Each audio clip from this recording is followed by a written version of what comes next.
I received some pretty sad news just as I was about to release this show last week. And as you know, I've been announcing that I was going to release this episode with Ian Morrison and Paul Nunez, a new series I have called Innovation Show X, where two guests come together that have previously been on the show with a common theme. And as I did, somebody left a comment on one of the YouTube videos saying, Ian Morrison, rest in peace. And it turned out that Ian passed away last week. And I considered, should I release this episode or not? I asked some confidants, should I do so or not? And it really comes down to the mission of the show. And the mission of the show is for the very reason I interviewed Ian in the first place. It's not for commercial gain. It is purely to share the ideas and the thought leadership of brilliant people. And Ian Morrison was one of those people, a really nice man behind the scenes that I knew him. I had him on the show, spent around 4 hours together with him over the couple of shows we did together, and indeed this one. Paul Nunez also sends his sympathies to Ian's family and his best regards to Ian as well as he moves on and transitions to the S curve in the sky, to the second curve in the sky. He was a lovely man, so I want to dedicate this episode of Innovation Show to Ian Morrison, author of The Second Curve. Ian, rest in peace. Welcome to the very first episode of the Innovation Show X, where I bring together two previous guests with a common theme, and it could not be a better start than this one with two curve jumpers, the author of The Second Curve, Ian Morrison, and the author of Jumping the S Curve, Paul Nunez. You're very welcome, gents. Well, thanks for having us. Ian, I thought I'd come to you first and maybe give us a general overview of what your main thesis was in the book, and then I'll come to Paul, and then we'll build on common themes and ways you brought some ideas further and how they interacted later on. But let's start off with The Second Curve, the main thesis. I was at the Institute for the Future from the mid-'80s to the mid-'90s and was president in the early '90s. And that's when the book was written. And it was essentially codifying, in some senses, my predecessor, Roy Amara's law, that there's a tendency to overestimate the impact of phenomena in the short run and underestimate it in the long run. But as I say, an embarrassingly simple notion that the first curve's the old business.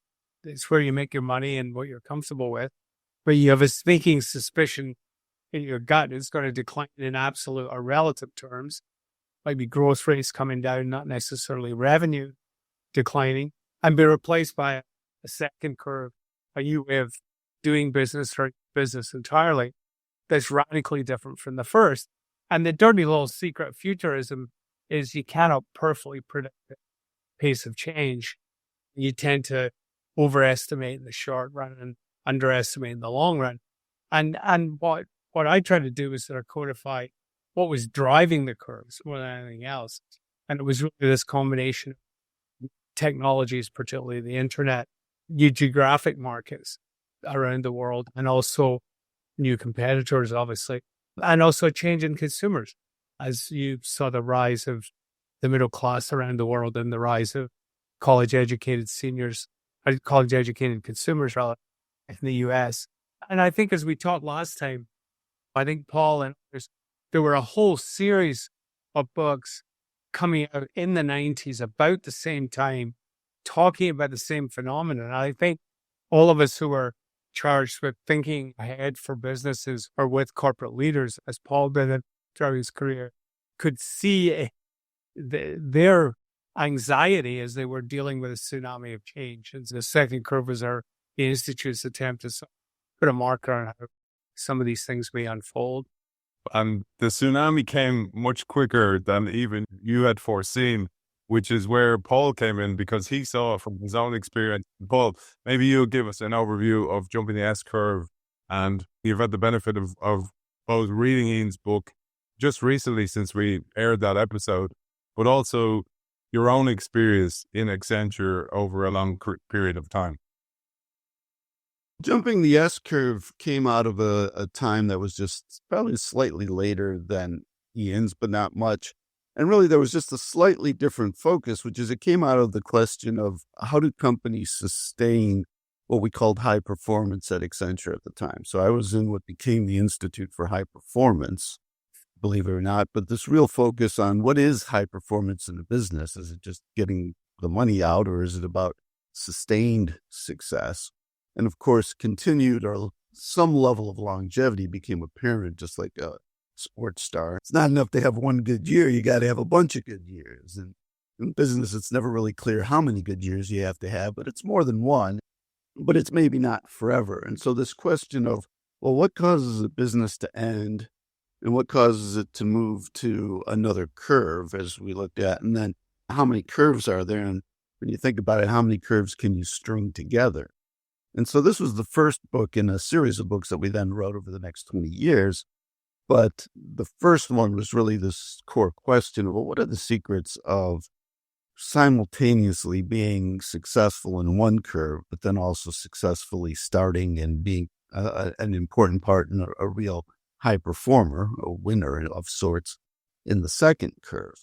And so with a lot of study, a lot of research, a lot of companies, we can talk more about that, but we consolidated all of that insight into this book, Jumping the S-Curve.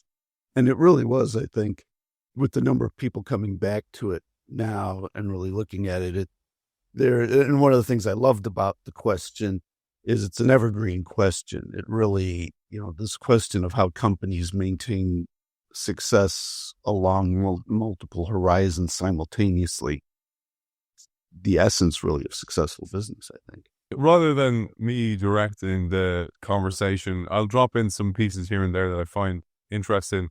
But I thought it would be more interesting for you guys to riff with each other as well, where you've both listened to each other's episodes, you've both read each other's books, and pieces that you found interesting from each other's work as well, that built upon your own thinking or brought it in a different direction.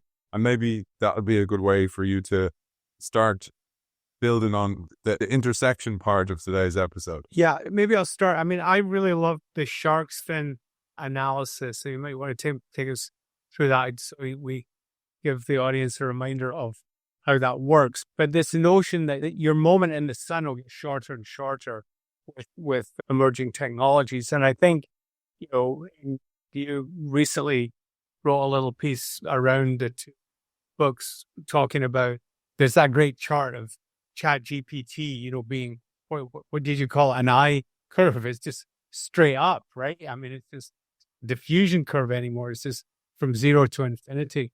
And I think the consequences of that are kind of terrifying and exciting at the same time. And so that notion of that pace of change and the accelerator, the shark's thing, getting tighter, I think is a profound insight. And it's really driven, as you said, Paul, in the book, about the underlying pace of the technology. Yeah, well, that's a part that came up in the second book, Big Bang Disruption. And the idea there, I mean, we studied a lot Everett Rogers' bell curve of, innovation and innovation adoption. I think one of the best and worst, maybe, models for business folks to ever come out was Rogers' innovation review, which is where you talk about there's, 1.5% are innovators, and then there's early adopters, middle adopters, late adopters. And it's all along the bell curve. And we love a bell curve. A normal curve, the bell curve is with everything. We just love that. But if you break your mental model of that and say, well, not everything distributes that way. And in fact, you can have like a Poisson curve if you want to be fancy and use fancy words. It's, like incomes are right, or it's, Poisson. Then there's a lot of the world that's not in a normal curve. And so the shark fin was just this recognition that with certain properties of technology, the key one being what we call near perfect market information. And what that means is that the internet was going to inform consumers in a big way, and it really has, right? Everything from TripAdvisor to, these things that let you know what other people think, let you know instantly what quality or what government regulations have come around and found. So we know a lot more about those that provide us stuff. Consumers are far more informed than they've ever been.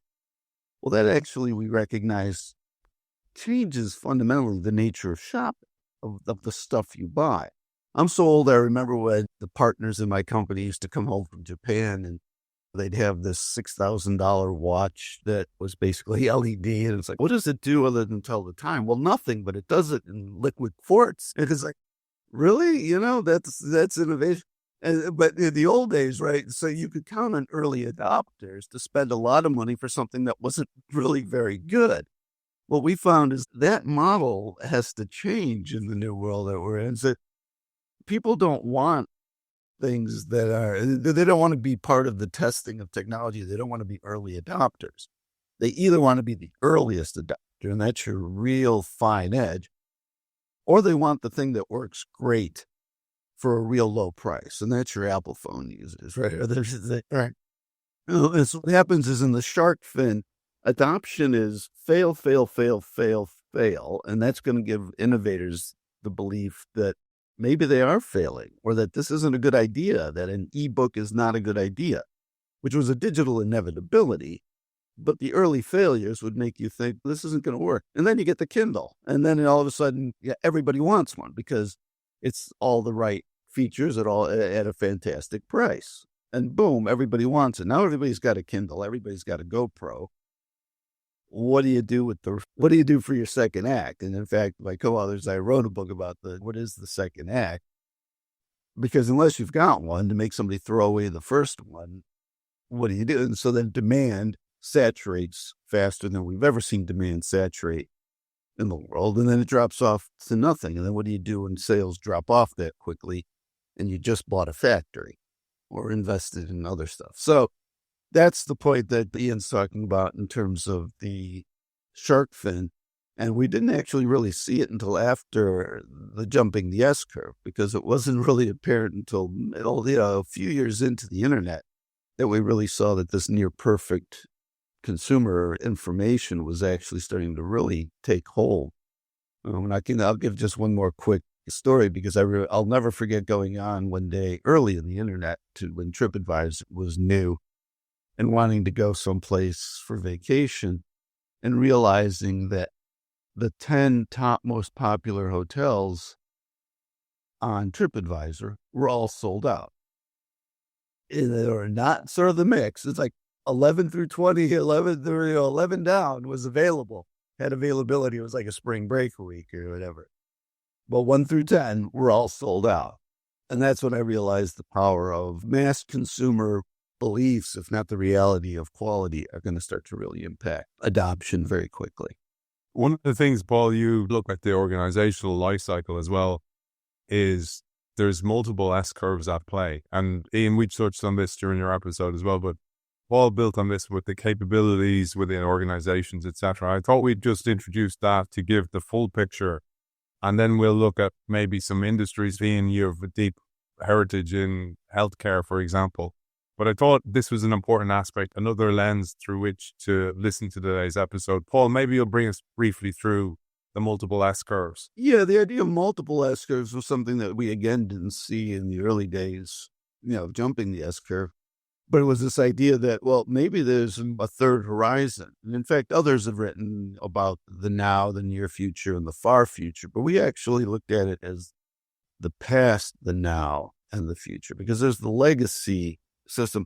And the best example for it is Netflix. If you think about mailing video discs, online distribution, and then content production, which all sort of feed off of each other. And if you study the history of Netflix, you realize that when Reed Hastings tried to raise the prices for the DVDs and kill that business, people went crazy.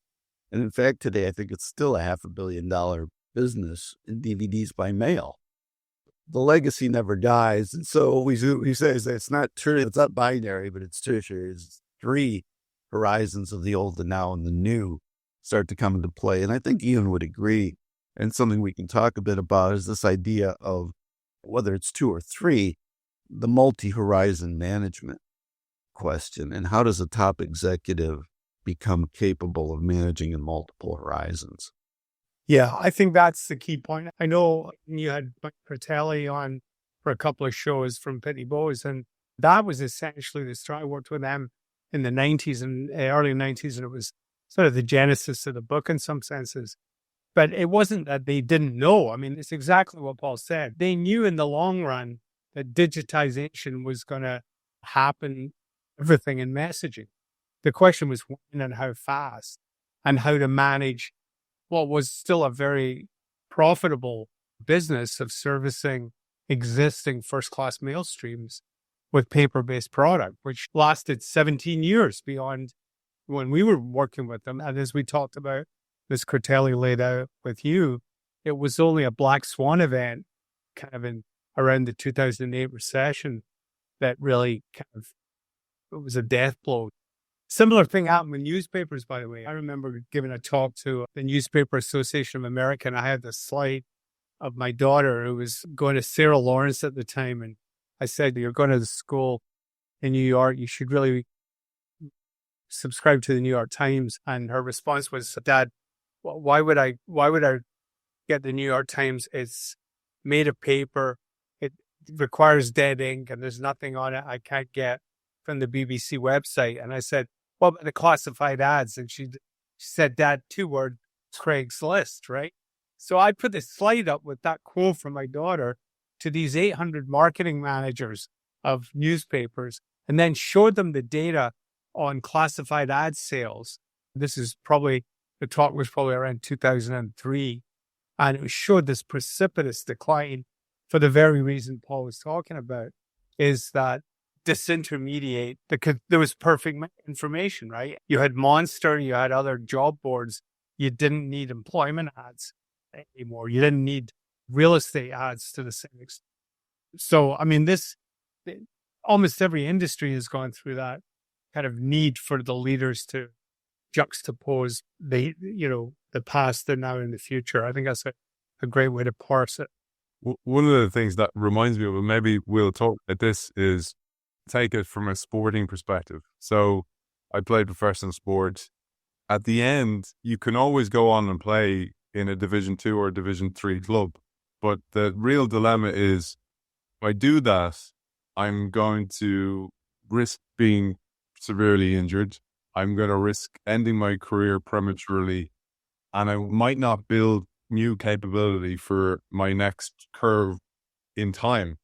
So you have to give yourself that time. So this becomes a decision you have to make. And I see this was one of the really helpful things for me to understand how organizations move, because it's the same kind of framework, is that I have to build that capability before it becomes a necessity.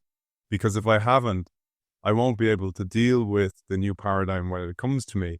But at the same time, why would I turn away good money, like Paul said, with Netflix, with DVD.com, that's still churning off a really nice profit, but needs to be run really differently? And that's the real dilemma that's here for organizations. That came through from talking to Mike Critelli as well. One of the things I loved that you just said, Ian, which I heard again and again from a lot of different places, was we saw what was coming. We just weren't in a position to act or didn't know, the timing and what to do about it. But I think it's really interesting to hear that, because we heard it again and again. And in fact, in one of the books, we talk about the inevitable future, digital photography and stuff. People see that, digital is eventually going to be the way that photography is done. But I still remember, I'm sure you do too, Ian, the deniers. I mean, it was in the 90s. People were still denying that digital would ever be good enough to replace film, right? At least for really quality photos. And that also gets to the point that humans are not good at understanding geometric improvement. They understand linear improvement, but they don't understand geometric improvement. Right. Aidan's point was the question of how we make money. But so let's come back to that. But what were you going to say, Ian? I was just going to reinforce the thing about the not understanding geometric progression. I think that's part of what the current challenge with sort of forecasting the implications of AI, the current generation of AI, is just, you've got to think about it not just in today's terms, but with multiple doublings over the next 5 years. Yeah, we can't get our heads around that. And AI is a great example in the sense that, you have to maybe have 2 or 4 or 8, 16, 32 of Moore's law to get natural language recognition, or to get, but this where things become sentient So what we used to follow in some of the think tanks I worked in with Accenture, but we worked all the way back to the core. It's like, well, where's the status of Moore's Law? And I think if you look now, I mean, they guaranteeing it another 10 years, maybe. So it's 5 more doublings. I mean, yeah, it's the whole chessboard kind of things. 5 more doublings of today's computer power for the same price puts you in another realm of potential of what technology can do for you. So I think that brings us, that cost thing maybe brings us a little bit to the thing that I was hoping to talk to you a bit about, Ian, because I know you've got some great industry examples and the profound change on industries. There's this idea of where we make money and what do consumers actually pay for and how do we, and then the whole thing of the legacy business. One of the things we looked a lot at is how the legacy businesses are needed to fuel the future, because they basically create the investment until you get the revenues and the profits from the new business, right? And so I think GE has struggled historically. I think the facts would bear that out, that GE sold a lot of businesses, some that it had to for lots of different reasons. It's complicated, but there's no doubt that the lack of the throughput of profits and having those businesses hurt their ability to continue investment in the new. So just a fascinating area to us and to me in particular over time has always been this, because you can do things like cross subsidies. Who pays for Google Maps because it's free? Is it really free? And even now, yesterday I was watching some movie with commercials again, commercial television's coming back, commercial videos coming back. Yeah. Sit and watch a commercial for 30 seconds, every 5 minutes. And it's free. So anyway, I'm curious your experience, Ian, on which industries and how did they think about making money? Right. And that relates to was my continued frustration with the disruption of healthcare. I wrote a couple of pieces recently sort of bemoaning the fact that we were promised, and certainly in 2020 saw this enormous bolus of venture capital chasing after digital health, much of which is vaporized in the market. These companies have blown up in short order, going from IPOs with $10 billion valuations to zero in the space of 24 months kind of thing, partly because of perhaps hype. But I think healthcare is one of those industries where the first curve has a lot of inertia. And part of it's legitimate because to innovate in healthcare, you're dealing literally with life and death situations. So, you can be a little less, my son was employee number 11 at Bleacher Report, which is a sports-based website. Now you can experiment with, see what consumers like or don't like in terms of basketball sneakers, but it's not the same thing if you're dealing with somebody's mental health or their diabetic medication. And so there's a legitimate caution, but there are some industries which have shown kind of an ability where the first curve is an ability to sort of minimize disruption, if you like, and the incumbents end up, in a pretty strong position. I mean, because I do think the other thing I'd love to get Paul your thought on, because I think you're absolutely right about the real question, going back to the genesis of all of this, is how do you sustain high performance? And I struggle with the book to really identify those companies who made the successful transition from first to second. Really, GE, you would argue, could have been that company when we were writing the book. And I actually worked with him a couple of times. Thought he was a really smart guy, but went all sideways through just the component parts didn't work together, critical part of the market. But it's hard to see companies rediscover and manage through that now near and future set of S curves effectively. There's a lot of good stories around disruptors, but managing from, as you described, that Netflix transition is a good one. I think Microsoft more recently has done that in terms of the shift from desktop solutions to cloud and AI. But I've struggled personally finding good examples of crisp transition from one to the other over time. Yeah, I'm curious of your take on this. One of the things we used to love to say when I was technically a futurist at Accenture was give them a change and a date, but never both. Yes. That guy sucks to live. Never in the same sentence.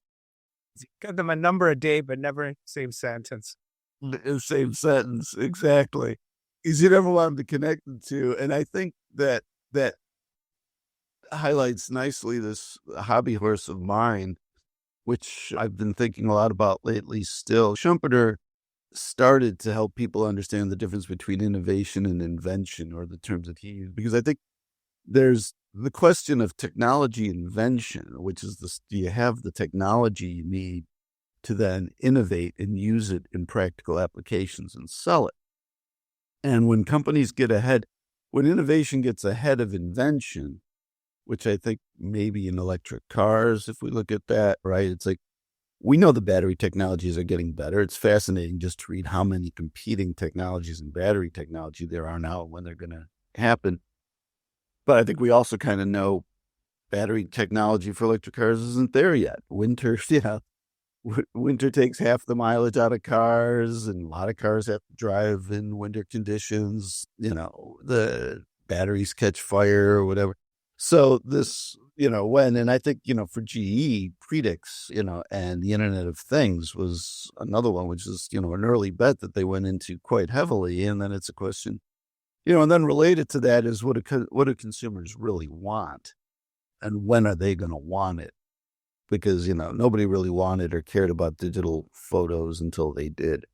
So these transition points, these break points and the timings that consumers need. When do we get the quality and the features that consumers really want, and then get that mass adoption? And those inflection points are critical to discern and sometimes difficult. It goes back to, I'm sure, what you did with your colleagues at Accenture, and what we try to do when I was at the Institute and subsequently in the health work, is to try and develop tracking mechanisms, whether it be using surveys or other data tools to really have some metrics and discipline around when things are actually moving to a point of inflection. And if you can come up with metrics that sometimes can, give you at least a real-time picture of where you are. It might not be a predictor always because you're dealing with historical data, but that's why we were big believers in surveys and future intentions, of decision makers in healthcare. We'd survey doctors and consumers and employers and saying, what are you going to do next, kind of thing. And it's not always a perfect predictor, but it does give you a basis to try and extrapolate some of those curves. I think that's exactly right. You've got to stay close to the consumer, and consumers don't always know what they want. It's the old Apple kind of thing that they want faster horses sort of question. So you have to be a little careful with that, obviously, as you know.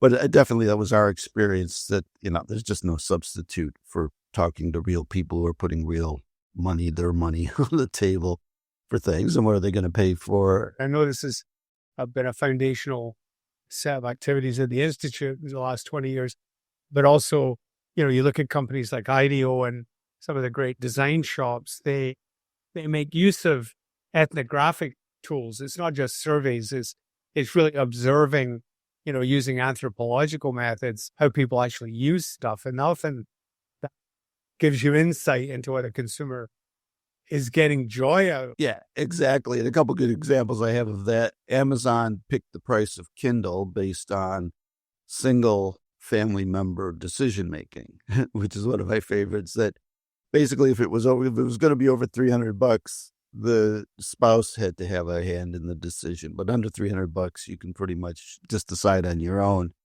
In fact, I was told in India that number is $40.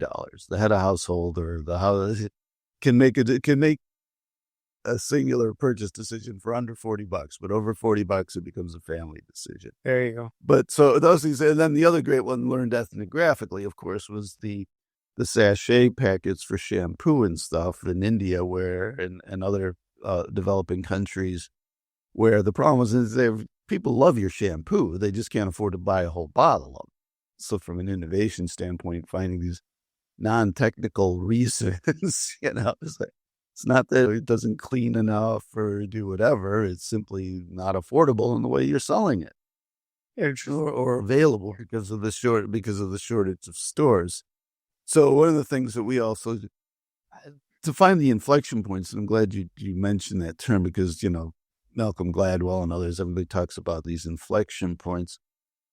But one of the things that we looked at in our later book, in our third book, was this idea of trapped value.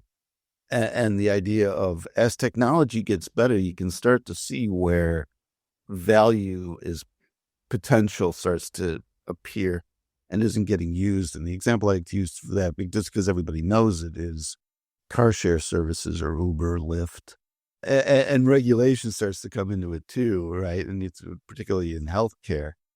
But this idea that at some point it just becomes such a good idea to use technology that people actually flout the law in order to deliver the product. And so one of the things that comes to mind too from your healthcare thing is just like telemedicine. And I think of how many teleconferences I've had with my medical professionals that inconceivable 10 years, 20 years, 15, not even 20, 15 years ago.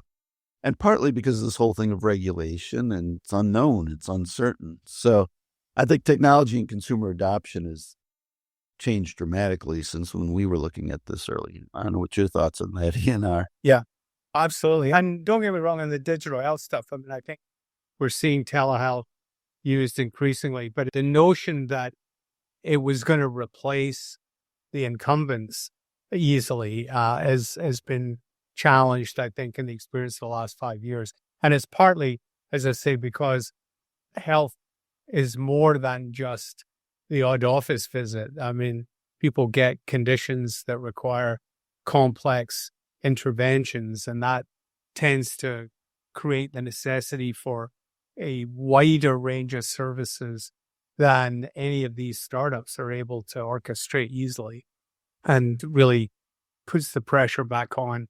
The other thing in health it's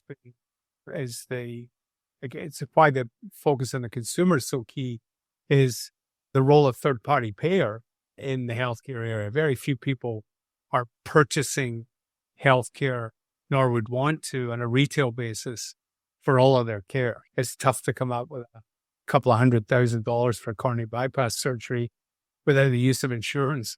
So that's been market-altering factor and reality that makes healthcare a difficult space to innovate in. But it doesn't mean that there aren't profound changes and that the same technologies like AI and the use of telemedicine can't be promulgated. It's just trying to figure out the right business model has been more challenging, I think, for some of these disruptors than they imagine. It's a tougher industry, I think, to play in than some others. Paul, you mentioned in your book, Eroom's Law, the reverse of Moore's Law, because it actually plays out in Ian's world, which is mainly in the healthcare, etc.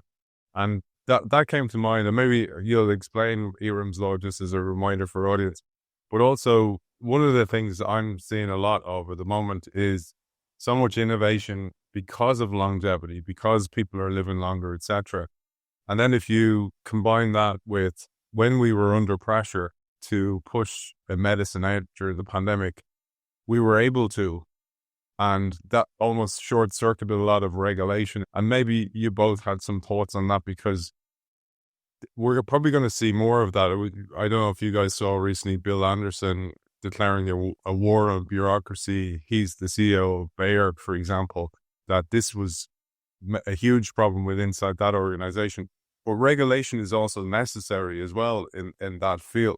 Well, I think regulation's required in a lot of fields, actually. I mean, regulation of taxi, even versus an Uber or Lyft. I mean, having medallions meant the government knew who was driving the taxis and that they might be maintained regulation. And that goes to a really interesting thing that is another sort of hobby horse of mine, or one that I think a lot about, is the nature of risk and payment, right? And who absorbs risk and who benefits from the risk. So I think in the vaccine world, what we saw was that consumers, were willing to adopt a lot more of the risk than we were in the past. And that could have major downside. That also took a lot of the cost, and particularly the cost of time in development, out of that equation. And I think what's really interesting in the technology world, even on a small scale, is how consumers are confronted every day with little risks and insurances and how they decide to manage that and self-insure that. So, for example, go to an electronics store, it's always right. Do you want to insure your television, basically? Do you want to extend the warranties? Do you want to do all these things? And consumers often don't have the best knowledge of what the real risks are and how much they're paying to mitigate that risk. And so there's enormous opportunities there. But then there's also the idea that risk could disappear in auto driving if cars become much better or become self-driving, in which case, well, who would pay for the insurance then on a self-driving car? Would it still be the consumers? Would it still be the driver? Or maybe the person who sells you the car bundles in the insurance? So sure, the insurance consumer of auto insurance in the future is actually car makers, not consumers. So this idea when things become cheap and when technology takes the risks out of things, other people can bear the costs of those risks. Really, to me, an interesting, really opens up innovation in lots of industries again. And so that's a really fascinating area for me when I would advise, push listeners to think about, let's try and reimagine that sort of innovation in your industry, reimagine how things are paid for and who bears the risks. The producer, the consumer, and middle people. Right. And that's a fascinating line of argument around some of the big challenges facing the planet, like climate change. A lot of what you just said about risk, things like carbon offsets are just examples of reshuffling that risk and managing that risk in innovative ways for the benefit of a bigger goal. I think similar story with what I think is a big challenge for the developed world is, and the developing world for that matter too in the long run, is the fact that you've got very rapid aging populations, half of whom have no money. And the whole aging in place and the question, how is that going to work? What's the role? At the same time, you've got a baby boom that whatever the number is going to essentially pass on trillions of dollars to the next generation, starting out those relative risks of things like reverse mortgages and other more creative solutions to end-of-life financial and health management. I think there's huge opportunities there that have yet to be tapped in terms of business model innovation. It's not just, I think you would be using technologies and solutions, but there really needs to be business model innovation around, as you're saying, Paul, this reshuffling of risk and who bears that risk. I think that's a great point, Ian, because this question of, there's necessities, there are some enormous problems that the world's going to face and is facing. And like you said, whether it's climate change or whether it's aging populations. And so needs-based, needs-driven innovation is one that we don't often talk about. But, seeing the list, articulating, and there was actually a bit with climate change. And I don't remember the details, unfortunately, but I think it was a Scandinavian guy who used to publish a list of like all the world's big problems. And, climate change was like 47, compared to malaria and other stuff. It's like, look, I just remember looking at the list and say, oh gosh, he's kind of right. We got a lot of problems in this world. Whether that be, clean drinking water. The world doesn't have clean drinking water. The world still has food scarcity issues, if not pure starvation like it used to be. But we also have obesity problems that are through the roof. And we're starting to see some, major solutions to that. But yeah, I think you hit on a really great point, which is, as we think about and talk about innovation, think about technology-driven curve changes, there are also the fun ones that we always talked about as futurists and that, but, demographics is destiny, right? And so, as innovators and as companies looking at where these next curves are coming from and all the challenges, have they built in the the list of challenges have they built in the inevitable future of some of these other demographic changes and other which aren't going to change. So we use it point out the population is not suddenly going to get younger. Now they might be healthier into old age or whatever. The shape of that triangle is gone like this, right? We've got a cylinder where there was a triangle. And the implications for workforces, for taxation, for just everything. So yeah, I do like this idea of problem-driven innovation in the world today is going to be an exciting time. I thought one of the things we might riff on, guys, is I love the metaphor of the phoenix as an S-curve jump, the mythical creature that every 500 years willingly walks into the flames, burns itself up, and only through that creative destruction earns the right for a new life cycle. And one of the things we were talking about before we came on air is the reluctance of some organizations to walk into the flames. And I always think of my childishness will come out here now because I love that show, Family Guy, and I often thought about a scene where the phoenix, it's coming to the end of its life cycle. It's like, come on, phoenix, time to walk into the flames, and the phoenix is like, going, just one more drink, just give me one more drink, and a reluctant phoenix. And I thought about this, that I'd love you to share this, where you've seen cases of organizations doing this really well, where they have something like DVD.com with Netflix, but they sell it up at the right time, or when they get it wrong, or where they are so in love with it that they escalate commitment and they double down onto the product that they love or the service that they love or the brand that they love, because this is a huge problem with S-curve jumps. I love the sort of question, although it's very hard. I think Ian might agree with me. It's such the toughest question. When do you walk into the flames? I think GE walked into the flames a bit by selling off a bunch of old stuff that was clearly old, or old model or, old school, but not having it then when it needed it for the next stuff like Predix and Internet of Things. I think what's interesting is finding success in a first curve, sort of like Nokia in its dumb phones, for lack of comparison, a better word to call it, compared, normal phones compared to smartphones. Well, everybody loves that story for lots of different reasons, but I think the most important feature we found was the fact that Nokia had such financial ties to the old model that it just didn't have the flexibility to move into the fire anyway.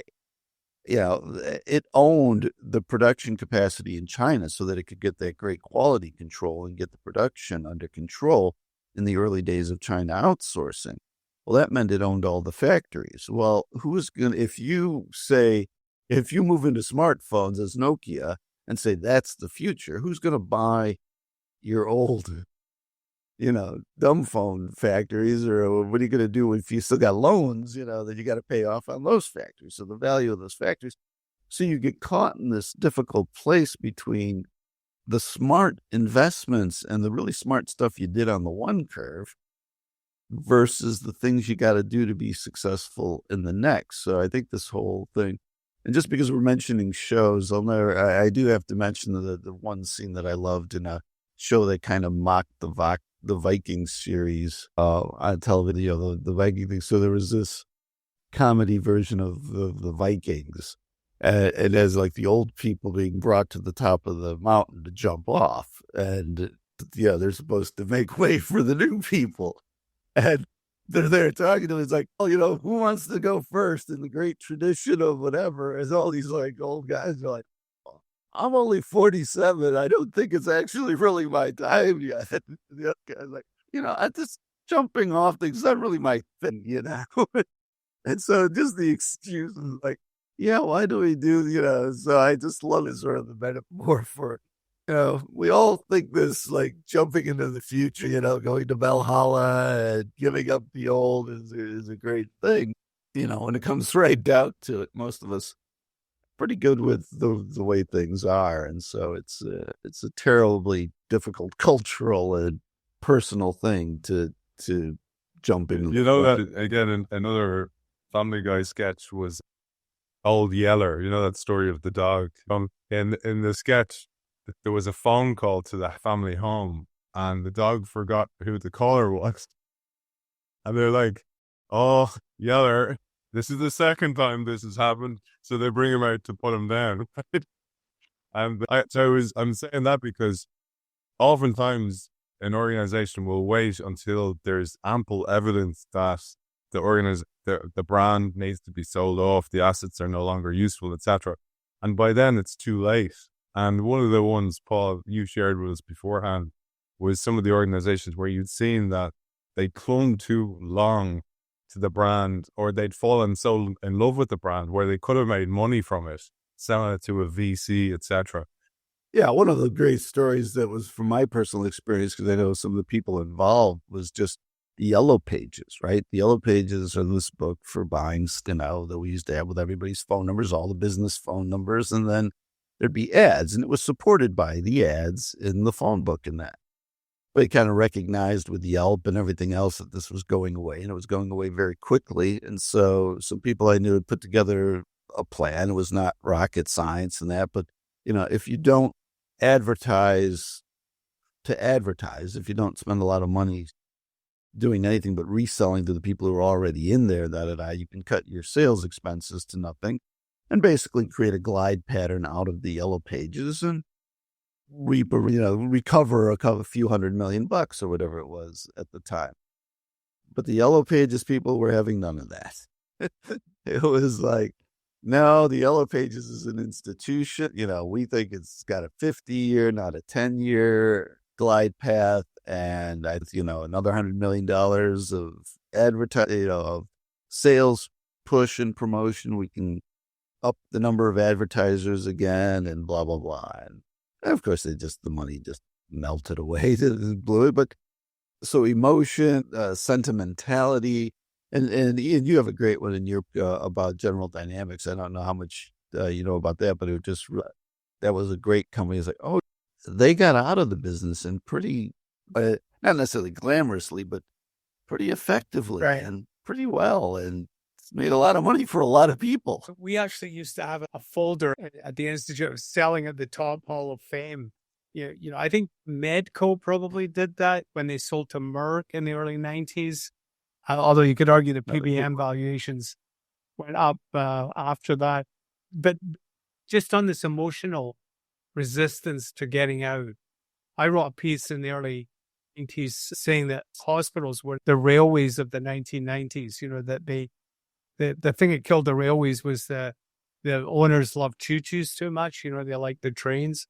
And the thing that will kill the hospitals is that they like big white buildings, and being important, and we'll miss where all the growth is going to be in the long run, which is going to be in the ambulatory environment.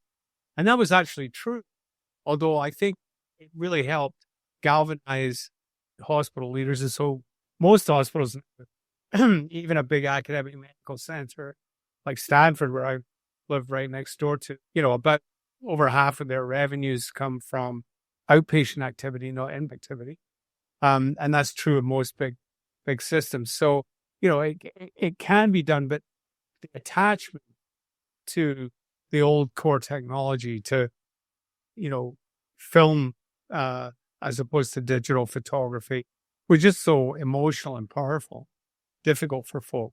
But you, in one of your books, Paul, it was a great exchange with Aidan around your definition of strategy has to involve asset allocation or reallocation. And, that's really the hallmark of your Phoenix metaphor, Aidan, is, okay, bring your money where your mouth is. You've got to actually divert dollars or pounds to that new enterprise. And where are you doing that meaningfully? I mean, and my friends involved with the story I told about how they doubled down basically on the truck and bus side of the business and get rid of the car company was wrenching for them emotionally, because the manifestation of the brand to them as Swedes was the cars, right? I mean, they loved the trucks, but it wasn't like most of them all of them drove Volvos, but their attachment to their vehicles was so profound, and to all it stood for in terms of quality and safety and all the rest of it. So that was gut-wrenching for them. And yet they did make that kind of asset allocation, as Paul would suggest, to what was a rationally logical diversion of strategic assets to the second curve of globalization, basically. I mean, what they were betting on was the globalization and being able to service trucks remotely with new satellite technology, no matter where you were in the world. That was gutsy. And yet, even then, some of their executives tried to get the car company back later because they probably felt lingering guilt about doing in the brand that was a Swedish icon. So it's tough stuff to put your money where your mouth is and actually take that leap. And that's why I think a lot of people end up going, not so much. Because we were talking about your different sketches. I was thinking the Monty Python sketch where bring out your dead. He goes, I'm not dead yet. Yeah, it's not quite ready to die. Exactly. That's a example. It's like, yeah, you will be soon. It's, you throw the baby out with the bathwater. So what we found was, like you said, put your money where your mouth is. The challenge of, I think we found like 80% of companies still allocate innovation resources based on revenue by units. So, say you've got 10 business units in your company, who gets the most money to innovate? Well, the one that brings in the most revenue. Well, that doesn't make any sense at all, really, right? Because you have to have a strategy above it. One of the things I was very fortunate at Accenture was both to work with literally something like 15 or 20 CSOs at Accenture over time. But CSOs change pretty quickly. And a bunch of CSO circles. And we worked a lot with CSOs, chief strategy officers. And this idea of where you find the money to pay for innovation and how you allocate that, which really gets to this idea of really needing leaders that are multiple horizon, at least 2 horizon, if not 3 horizon leaders. And, look, the plan is we've got a core business. We've got an old business that gives us, sort of flagship name and stuff like Coca-Cola. We've got the now businesses, which are throwing off a lot of cash. And we got the new businesses. But they've all got to be managed, as a set, not as individual businesses. And actually, a pharma company that I worked with was a great example of that, too, because that was one of their big problems, is that each of the units was considered itself separate, and none kind of wanted to pay for the innovation of the other ones. And it's like, well, if you don't take any of the money from the individual businesses to pay for the innovation of the other businesses, there's no strategy there. That's just watching the fire burn, right? Because eventually you're going to run into a problem. It's going to be, well, who sat there and watched that happen? And some of the toughest things I've ever seen was watching good chief strategy officers talk to the business leaders and really work them through the budgets and say, we could have this innovation plan, and this is where the money would come from. This is where it would go. Or we could have this strategic one. And you guys got to decide whether, guys, men, women, got to decide whether you want to do it traditionally or whether you want to do it strategically, and what's going to be best in the long run for everybody, for the share price, and seeing them kind of come to the all right, maybe not everything, but I'm going to tithe more of my, innovation rewards for my revenues and profits to the rest of the business because, hey, we're a global united business. We're not just my business. So thanks for the lead into that, Ian, because I think that's, this whole idea that strategy is resource allocation is, I think, a fundamental point. So I've had these books on the shelf for our audience behind me here. 2 absolutely brilliant books. I've learned so much from them. I've got so many inspirations for blogs, and my own thinking has marinated so much from reading your books, guys. Even today, I thought about old Yeller pages. It came to mind this story. I might not write that someday, but I have to say, an absolute pleasure. Episode 1 of Innovation Show Intersection has been a massive success, and I want to thank the author of Jumping the S-Curve, Paul Nunez, and the author of The Second Curve, Ian Morrison. Thank you for joining us. Thank you, Aidan. So much fun. Great fun to meet with Paul and really loved it. Thank you.